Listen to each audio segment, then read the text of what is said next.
Hello everyone, hope that you're having a great afternoon.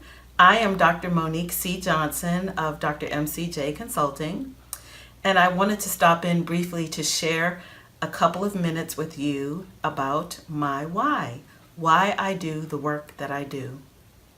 Now, as I've shared before, I do two different things. I'm a diversity consultant and I'm also a career coach for women. But today I want to focus on my diversity consulting work and just share a little window into my experiences and my life to help you to understand why that work is valuable and important to me.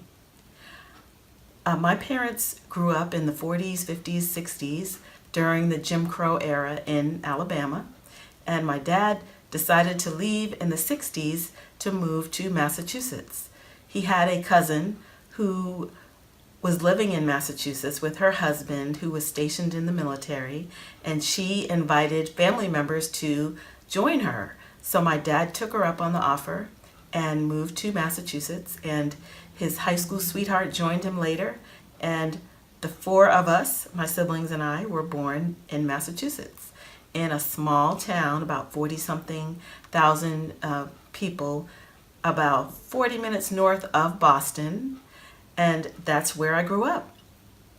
Now, it was a great upbringing in terms of richness and the exposure that we had to different people and different things, different life experiences, but there was really not a lot of racial and ethnic diversity. So there were just a handful of us coming up during that time. And our upbringing, as I said, was actually good. We had a lot of friends, we excelled and did well academically.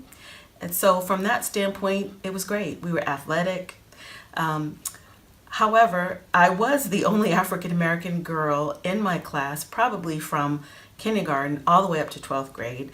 I believe I was one of two African American girls that graduated in my senior class of about 300 something students. So as you can imagine, I did feel isolated at times, and I felt sort of alone, and there were times when I didn't feel like I had anyone to talk to. I did have some great friends, but nonetheless, that experience has always stayed with me, and I've always wondered what my upbringing would have been like had I lived somewhere else. But I lived there. I'm not stuck on it.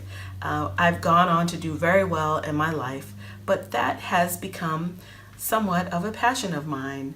Educating around multiculturalism and diversity issues and diversity awareness and how important that is. So that's partly why I do what I do. I went on to college and studied communications and realized I was much more interested in the interpersonal side of communications as opposed to the media programming and journalism. So at one time I thought I wanted to be Barbara Walters, but that didn't work out for me. So I went on and got a job after college, and I worked in an admissions office in Boston, and the students that worked there were very drawn to me as well. They would share their problems, their concerns, their family issues, challenges with me on a daily basis. And that led me to pursue a master's degree in counseling at Penn State University.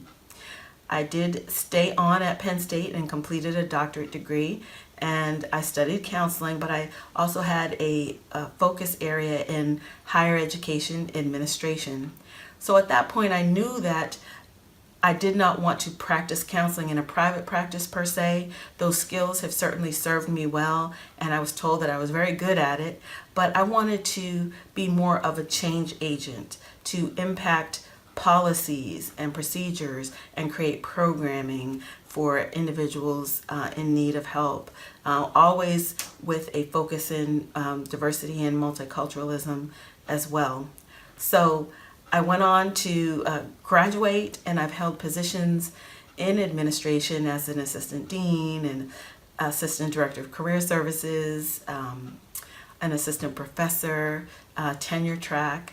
So I've done a variety of different things, but I always knew deep down that I wanted to do my own thing and be creative. My husband always says that, you never liked really having a boss, Perhaps, maybe that's true. But nonetheless, I now work for myself and I enjoy it.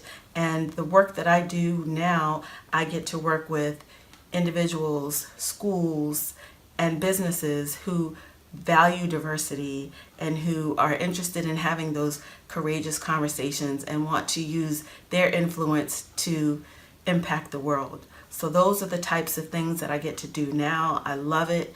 I wouldn't trade it for the world.